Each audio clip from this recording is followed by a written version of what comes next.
paz do Senhor Jesus Cristo.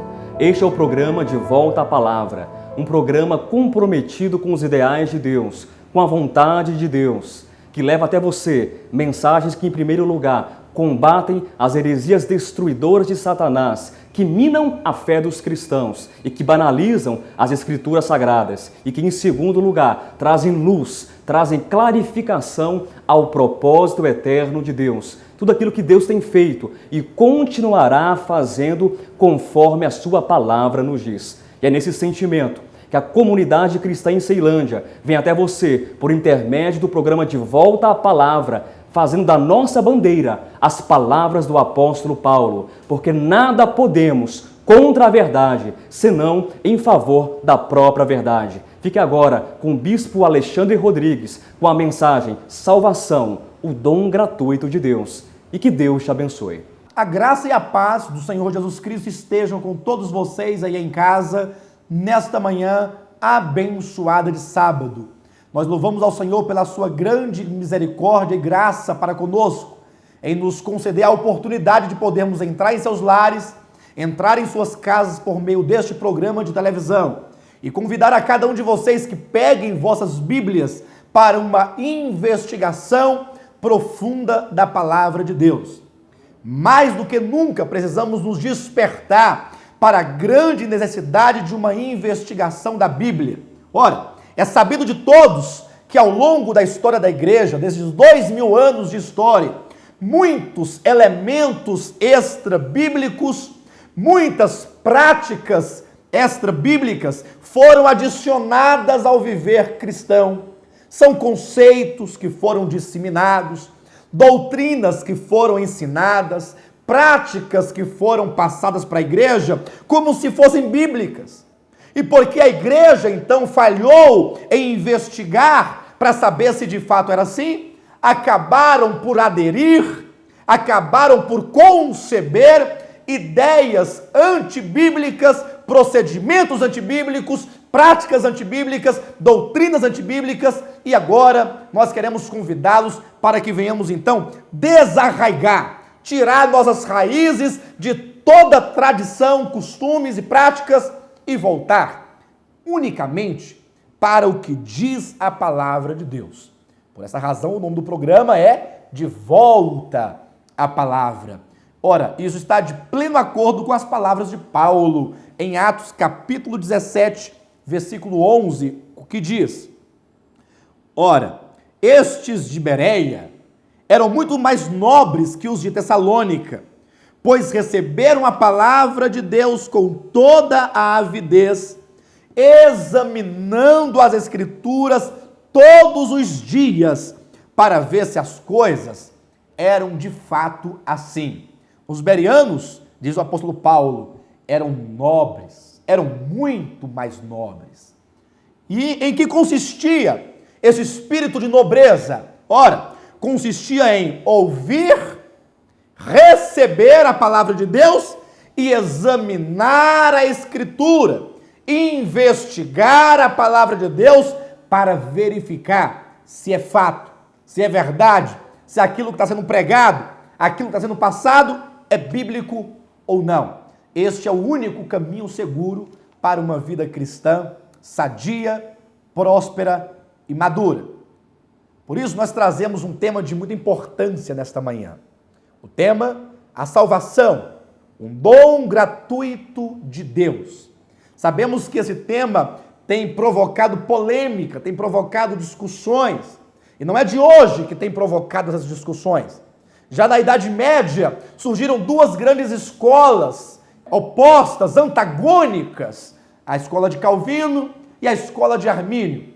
Ora, aquele declarava apenas a fé para a salvação. Estes, por sua vez, declaravam que a fé não era suficiente, requeria também a cooperação das obras. E aí surgiram esses dois extremos, digo extremos do erro, porque ambos faltam consistência, e então queremos propor o equilíbrio agora. A Bíblia é quem traz o equilíbrio, e para discernirmos então e encontrarmos o ponto de equilíbrio, precisamos fazer a seguinte pergunta: Qual é o papel da graça e da fé de Deus? Qual o lugar que eles ocupam nas Escrituras Sagradas? Segunda pergunta, qual o lugar e a posição nas Escrituras que as obras humanas ocupam? Você tem que perguntar à Bíblia qual o papel da fé e da graça e qual o papel das obras. Para isso, vamos utilizar de 2 textos iniciais para comprovar, então, e verificar qual a posição da graça e fé e qual a posição das obras humanas. No livro de Efésios, que é o primeiro texto, nós vamos encontrar aqui onde está a posição da fé e da graça de Deus no contexto da salvação. Efésios capítulo 2, versículos 8 e 9, que diz assim: porque pela graça sois salvos mediante a fé, e isto não vem de vós, é um dom de Deus, não por obras, para que ninguém se glorie. Se você perguntar à Bíblia, como posso ser salvo? Ela responde, pela graça mediante a fé. E ela ainda te alerta para um detalhe: a graça e a fé não vêm de vós. A graça e a fé não procede do coração enganoso do homem. A graça e a fé não nasce como ponto de partida dos elementos psicológicos e educacionais do homem. Não, é um dom de Deus, procede de Deus, vem do alto. É Deus quem traz ao homem e introduz e planta dentro do seu coração. Ele explica bem claramente no versículo 9, não de obras. A graça não é por obras, para que ninguém se glorie, para que ninguém chegue na presença gloriosa e eterna de Deus, declarando, eu estou aqui porque fiz algo, estou aqui porque eu comprei o direito de ser salvo. Ninguém poderá se gloriar diante de Deus, porque a salvação não requer obras humanas. E aí você pergunta em casa, ora, então, em que local nós podemos colocar as obras? Em que posição? Qual a função, então, das obras, uma vez que a Bíblia também fala das obras humanas? Ora, Apocalipse capítulo 22, convido vocês a esta investigação, nos coloca claramente qual é a posição das obras. Capítulo 22, versículo 12, que diz assim, e eis que venho sem demora, e comigo está o galardão que tenho para retribuir a cada um segundo as suas obras. Veja que este texto fala de galardão e obras. Jesus vem sem demora e ele traz o galardão para que cada um receba o galardão mediante as suas obras. O galardão é proporcional às obras. A salvação é mediante fé e graça que procede de Deus. Se estabelece, portanto, a distinção. Quando trata-se de salvação, você lembra de graça e fé. Quando trata de galardão, você lembra então de obras. Isso conclui, portanto, que salvação não é galardão e galardão não é salvação. Hoje queremos nos dedicar à investigação de alguns textos que dão a base e dão a prova de que a salvação é única e exclusivamente por fé e graça. O primeiro texto está em Romanos capítulo 3, versículo 19. Abra comigo a sua Bíblia, vamos investigar no Espírito e Deus vai trazer muita luz sobre o assunto.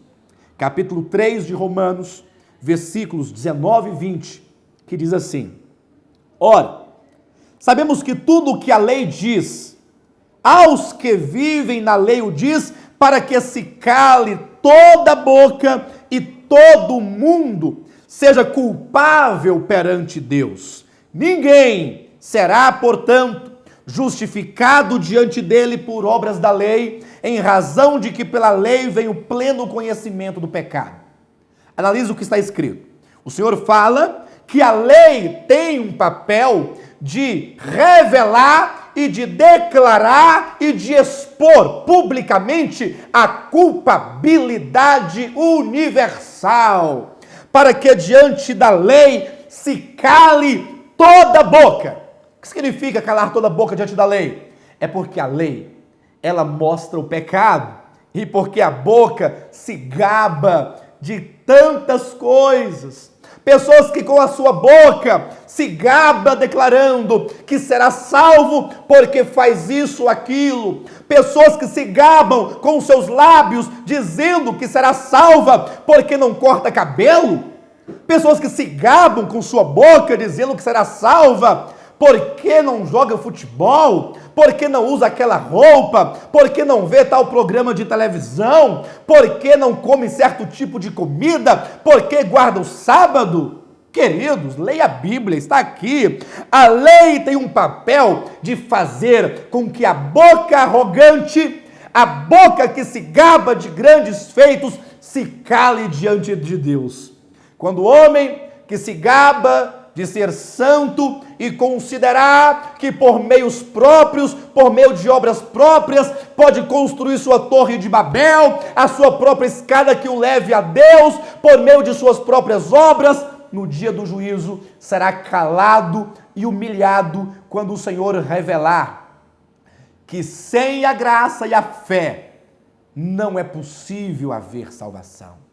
Ou a boca que se gaba será calada quando o Senhor declarar que a salvação é unicamente por fé e não por obras. Não é isso que também está escrito nos versículos seguintes, versículo 24 a 28, que diz: sendo justificados gratuitamente por sua graça, mediante a redenção que há em Cristo Jesus, a quem Deus propôs no seu sangue, como propiciação, mediante a fé, para manifestar a sua justiça, por ter Deus, na sua tolerância, deixado impunes os pecados anteriormente cometidos. Tendo em vista que é a manifestação da sua justiça no tempo presente, para ele mesmo ser justo e o justificador daquele que tem fé em Jesus. Quem é o justo? É Deus. E quem é o justificador? É Deus. O homem não é justo e nem pode se auto-justificar. Deus é o justo e o justificador daquele que tem fé em Jesus. Por isso, a pergunta exclamativa de Paulo no versículo 27. Onde, pois, a jactância? No nosso português bem transparente. Por que se orgulhar? Por que se gabar? Por que pensar que é melhor do que os outros?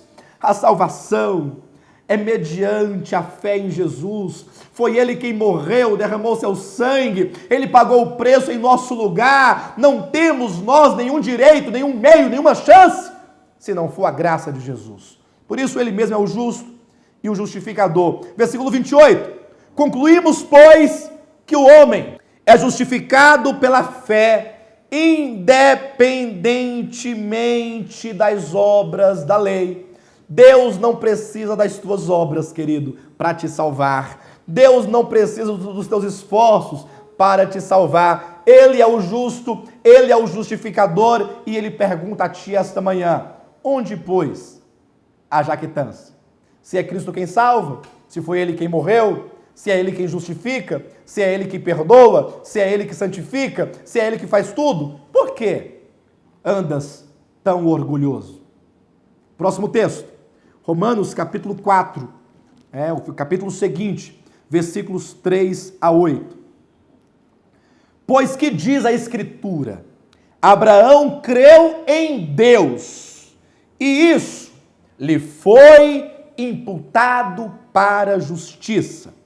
Ora, ao que trabalha, o salário não é considerado como favor, e sim como dívida. Mas ao que não trabalha, porém crê naquele que justifica o ímpio, a sua fé lhe é atribuída como justiça. Até o versículo 6. Abraão creu, e isso lhe foi imputado para a justiça.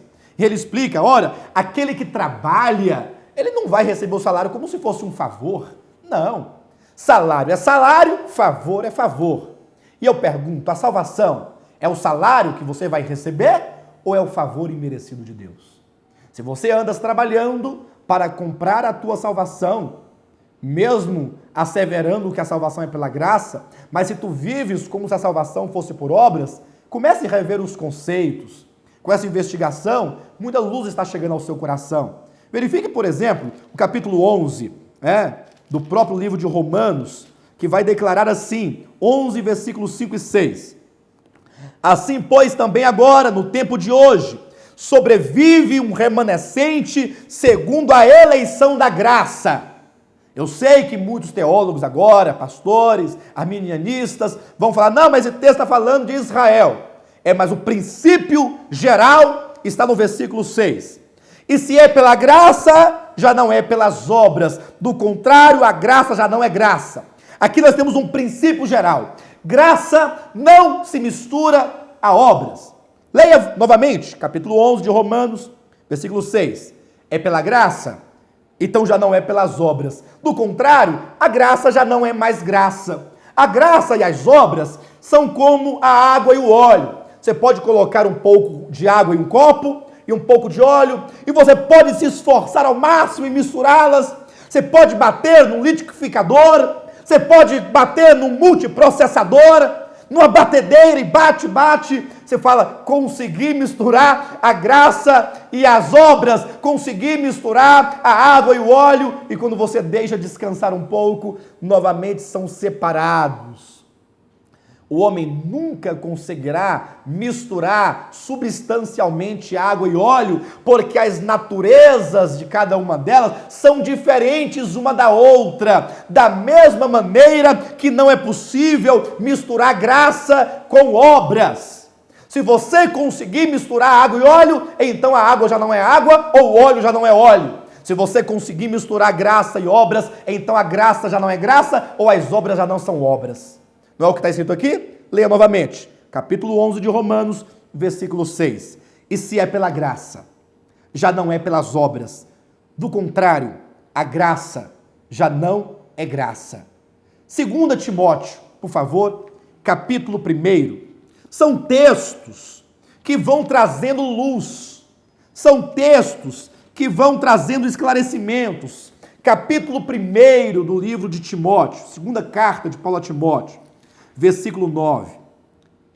Vamos ler o versículo 8 e o 9, que diz assim: não te envergonhes, portanto, do testemunho de nosso Senhor, nem do seu encarcerado que sou. Pelo contrário, participa comigo dos sofrimentos a favor do Evangelho, segundo o poder de Deus, que nos salvou e nos chamou com santa vocação, não segundo as nossas obras, mas conforme a sua própria determinação e graça, que nos foi dada em Cristo Jesus antes dos tempos eternos. Aleluia!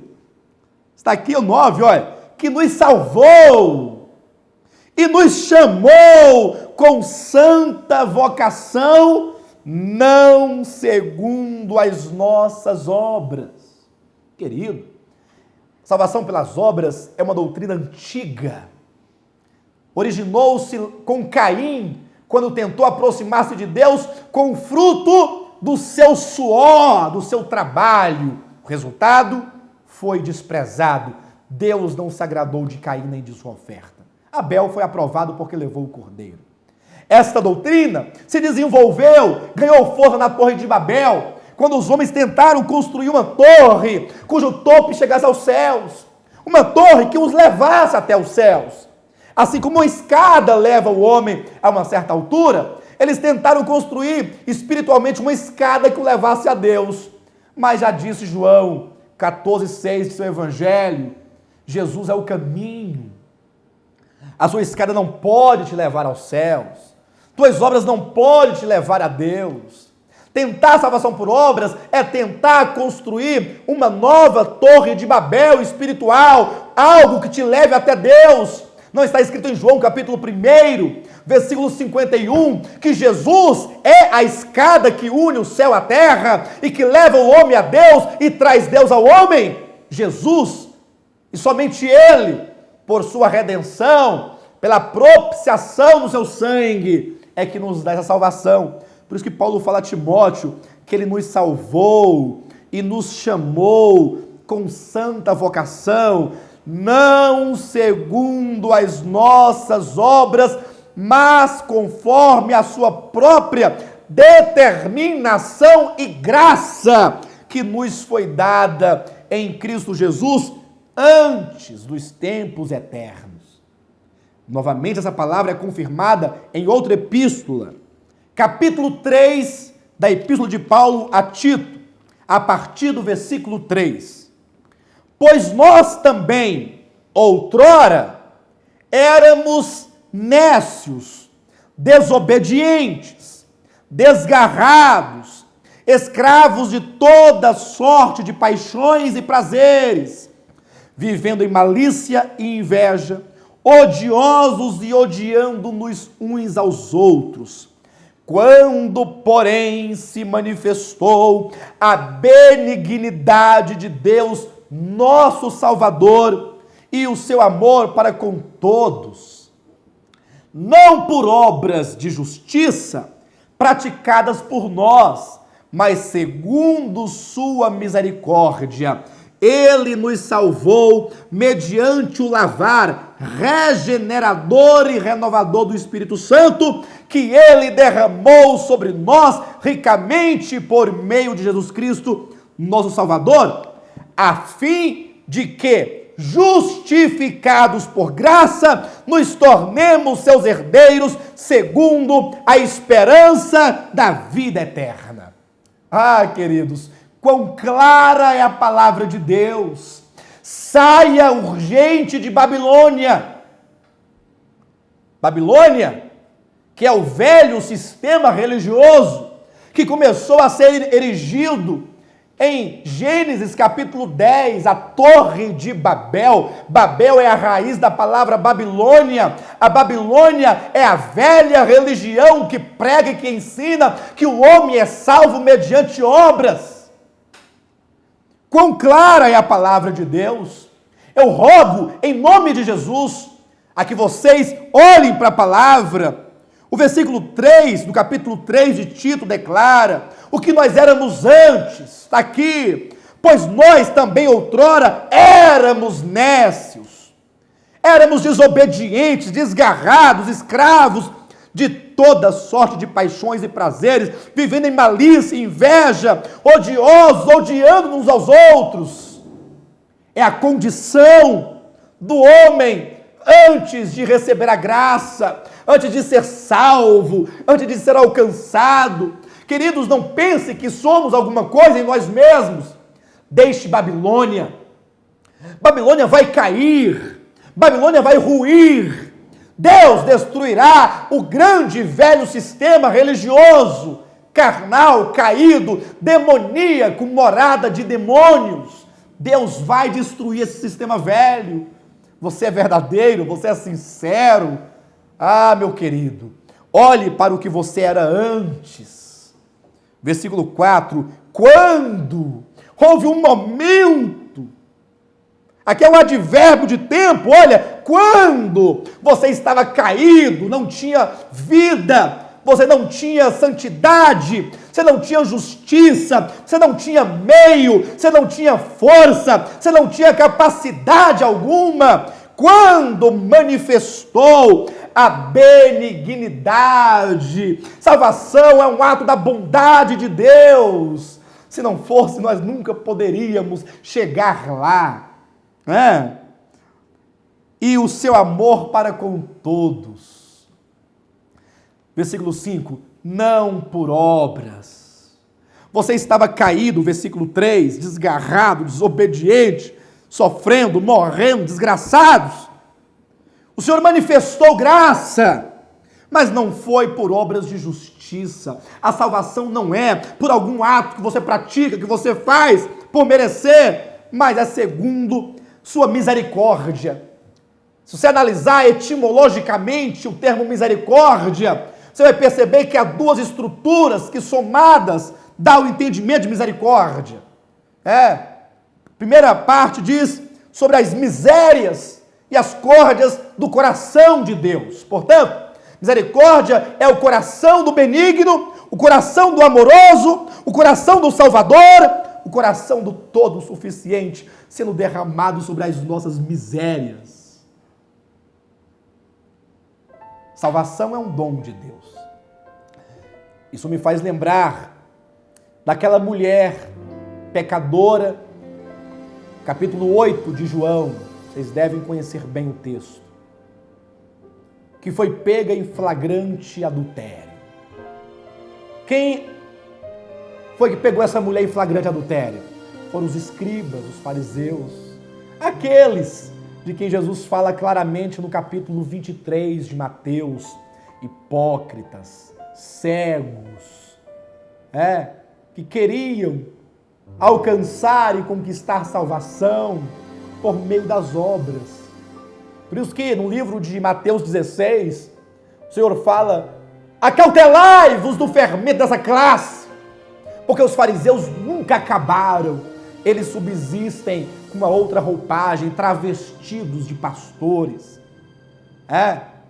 Os escribas e fariseus que levaram aquela mulher diante de Jesus, pega em flagrante adultério, diziam: a lei manda matar, manda apedrejar, e tu o que dizes? Aquela maneira de acusar, de expor e de acreditar que são salvos pelas obras da lei, aqueles velhos escribas e fariseus continuam existindo hoje, estão aí travestidos de pastores, de líderes, aplicando o jugo da lei, e pior, jugo de tradições, doutrinas humanas, meramente humanas, que parte de um ego, de uma carne apodrecida, de um coração apodrecido, pecaminoso, sujo. Jesus olhou para aquela mulher pecadora, ela se encaixa perfeitamente no capítulo 3, versículo 3 aqui, olha: desgarrados, desobedientes, necios, escravos de toda sorte de paixões. E Jesus falou assim: olha, aquele que não tem pecado, atire a primeira pedra. A Bíblia diz que não ficou ninguém, todos saíram envergonhados, porque a luz brilhou e eles foram expostos como pecadores. Jesus perguntou: e mulher, ninguém ficou aqui para te condenar? Ela respondeu: ninguém, Senhor. Jesus, olhando nos olhos daquela mulher, disse: eu também não te condeno. Vai e não peques mais. Jesus veio trazer vida, e vida em abundância.